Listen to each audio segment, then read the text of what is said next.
Ein kleiner Junge saß sich mit seinen paar Haaren auf dem Sofa und fängt an zu diskutieren und sagt, Pa, ich habe mal eine Frau.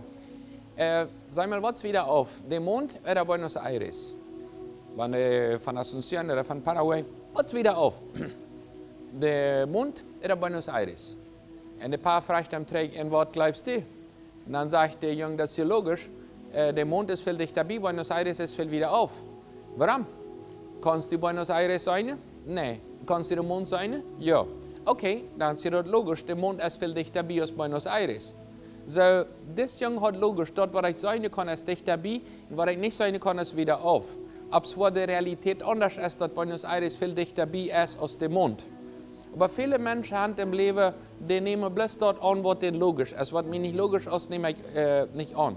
So haben die größte Problem im Geistlichen, wenn es gewisse Sachen sind nicht logisch. Wenn wir dem sagen, zum Beispiel, den Oxygen, die Luft kann ich nicht sein, so jäft das nicht Oxygen, das jäft nicht Luft, wenn es kann ich nicht sein, und alles, was ich nicht sein kann, das jäft das nicht. Manche Menschen gehen mit so einem Konzept Gott gegenüber. Wenn ich Gott nicht sein kann, in seinen Wörtern nicht sein kann, als ich das mit mir auch vernehmen kann, dann existiert das nicht.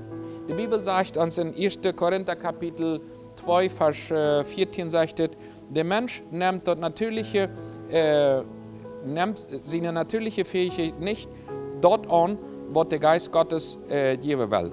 Er hält viele Sachen für dumm, was er nicht begreifen kann, denn einzige Sache muss man bloß mit der Hilfe von dem Geist erkennen. Menschen, die von natürliche sieht, also Menschen, die natürliche Bude, und wer nicht dem Heiligen Geist an sich haft kann, gewisse Sachen nicht begreifen, wenn es das existiert nicht. Alles, was nicht logisch ist, nehme ich nicht an. Wenn wir Jesus nachfolgen, Glaube bedient nicht die Logik ausschalten, sondern was noch wieder rührt ist aus der Logik. Der Geist will dir helfen, dass du noch Sachen wahrnehmen kannst, die nicht logisch sind. Glaube ist, dass du dort annimmst, was du nicht sein kannst.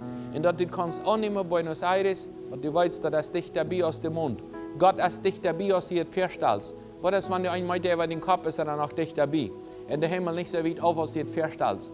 Das ist vielleicht, dass dem immer weit auf mit einem langen Bord, was meist nicht jeder kann, und was sowieso die Einzelnen hätte, was ich da in meinem Leben nicht wahrnehme. Das ist viel leichter von Gewässer, wenn es dann wird mir nicht so im Gewässer klein, und dann kann ich irgendwann sagen, wach mal ein Bett, dass er sich nicht an mein Leben nennen möchte. Da hast du die Idee, der ist so dicht bei, ich will den mit meinem Geist, also durch den Heiligen Geist an mich, weil ich den wahrnehme, und ich will einfach Dinge annehmen, was meine Logik nicht begreife, was mein Verstand nicht begreift, was ich im Glauben annehme.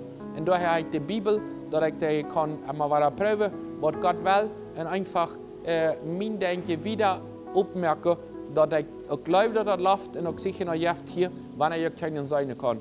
Dass ich glaube, dass Buenos Aires nicht da ist, das kann noch weiter, aber dass ich glaube, dass Gott hier ist, wenn ich dem auch nicht sein kann, wenn ich dem so viel erfahre. Mag Gott dir wieder sehen, dass du eine Oase an deiner Seele erleben kannst.